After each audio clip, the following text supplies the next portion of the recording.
Olá pessoal, bem-vindos! Vamos falar um bocadinho sobre quais são os sinais que indicam que consomem muito açúcar. Isto é uma realidade e cada vez nota-se mais. E eu acho que as pessoas esquecem-se muito de uma questão. Fora dos açúcares que as pessoas consomem, há determinados alimentos que, por serem processados, ou seja, pegamos numa coisa natural e a transformamos numa coisa completamente diferente, isso faz com que a própria carga glicémica seja mais alta. Eu vou-vos explicar. Suponhamos que nós temos aqui amido de milho, por exemplo. Então o que é que acontece? Na natureza, o milho, sendo neste caso um hidrato, é composto pelo quê? Com uma pequena parte de açúcar, uma parte de fibra, uma parte de quê? De amido. E este amido, que parece uma coisa estranha, na realidade o que é? O amido é quando várias partes de açúcar estão ligadas umas às outras. O açúcar que é o que nós chamamos, que é aquela palavra sacarídeo. Poli, que são vários, ou seja, é um polissacarídeo, várias moléculas coladinhas umas às outras. E normalmente, quando esse tipo de hidrato, como a batata ou arroz, por exemplo, está agarrado a uma fibra, isso faz com que a carga glicémica, ou seja, a carga que sobe o açúcar no nosso corpo, seja muito mais baixa.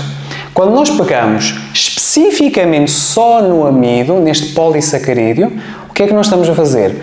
Além do tipo de químicos que são utilizados para criar este tipo de produto, determinados solventes, pressurizantes, algo que altera a textura, que altera, por exemplo, a cor, todos esses produtos, quando alteram o produto e tiramos a fibra, a carga glicémica aumenta. E por isso é que quando nós vemos, por exemplo, num produto amido de milho, por exemplo, amido modificado, nós na nossa cabeça estamos a pensar que é uma coisa simples, mas na realidade não é uma coisa simples, é uma coisa que sobe-nos muito a carga glicémica. Da mesma forma que a maltodextrina. A maltodextrina é uma mistura de duas coisas que está hoje em dia presente em muitas coisas. Porquê? Porque é muito barato e usa-se quase como se fosse um material de preenchimento. Ou seja, temos algo que necessitamos e o resto do material todo é preenchimento. Isso vemos em quê? Vemos em determinados alimentos, suplementos, principalmente os pós, têm sempre um bocadinho esse tipo de tendência.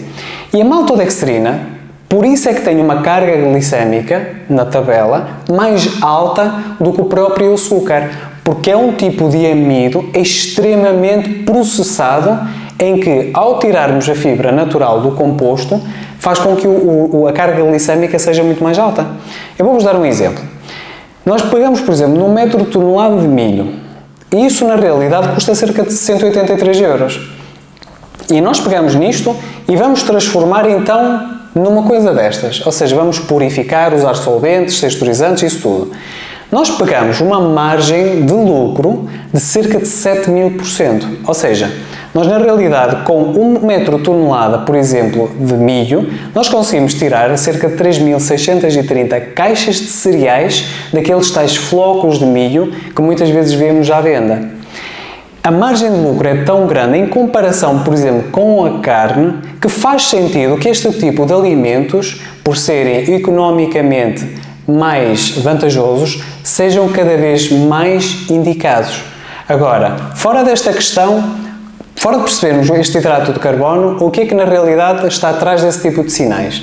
Quando nós temos, por exemplo, uma baixa de colagênio, imaginem, se nós envelhecemos com mais facilidade, uma parte disso também deve-se, fora de stress e de outras questões, ao consumo de açúcar, porque o açúcar baixa o nível de colagênio no nosso corpo. Ou aquelas situações das pessoas que têm tipo a língua branca e parece que não passa, muitas vezes esse tipo de candidíases, de infecções fúngicas, normalmente tem a ver com uma alteração da digestão e é provocada pelo excesso de consumo de açúcar. Sinusites crónicas, gengivites, tem tudo a ver com o quê? Com o facto do açúcar atrair determinados fungos, bactérias e isso ser um risco potencial de infecção em determinadas partes do nosso corpo. Quando consumimos muito açúcar, baixa-nos também o quê? O nível de testosterona e lá está, faz-nos mais suscetíveis a infecções. E muitas vezes as pessoas pensam, se consumimos muito açúcar, que é uma energia, a pessoa fica cheia de energia. Mas na realidade isso não acontece, porque quando consumimos açúcar estimulamos os níveis de adrenalina e quando estimulamos os níveis de adrenalina, durante um período de tempo a nossa energia baixa, o cansaço aumenta e a agitação aumenta. Pessoas que consomem muito açúcar constantemente, inicialmente têm um pico de energia, mas ao longo do tempo tornam-se cansadas e especialmente agitadas. Portanto, estes são os 7 sinais que consomem muito açúcar.